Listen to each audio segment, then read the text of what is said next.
pri ulasku u garažu su nas sve bukvalno pobacali na pod, kao da smo najveći kriminalci, su nas bacili da nam lica budu priljubljena uz beton.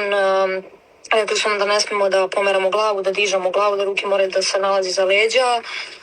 Nakon toga se Marko Kričak pojavljuje sa svojim kolegama, to je pripadnicima njegove jedinice, koji su cijeli istetovirani, znači jedna i druga ruka istetovirane, ogromni masivni muškarci koji su bili...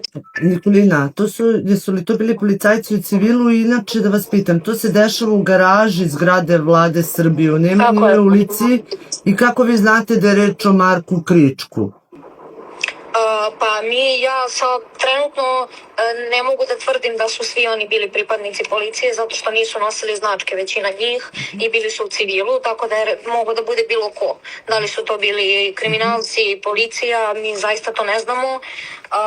Znala sam da je u pitanju Marko Kričak zato što je generalno i meni i stranci u kojoj sam, to je Narodnom pokretu Srbije, poznat od ranije po svojim izjavama i delima koji su završili u javnosti, tako da sam ga fizički odmah prepoznala i on je naravno komandovao svim pripadnicima trenutno kada smo se mi nalazili u toj garaži. Šta se desilo u garaži?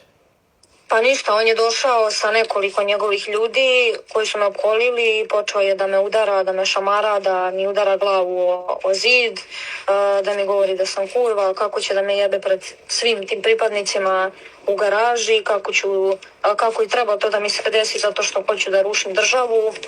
I kada sam ja njemu rekla da ja ne rušim državu i da oni nisu država, onda me još jednom udario, gdje su se ti udarci nastavili. Nakon toga on odlazi na neku intervenciju pošto je dobio poziv i svi oni napuštaju zgradu, nas ostaju da čuvaju jedan policijski službenik u civilu i žena policajka u civilu koji su bili stvarno profesionalni prema nama. Nakon toga mi 2 sata ostajemo nepomični na zemlji sa rukama na leđima i čekamo, ne znamo ni šta.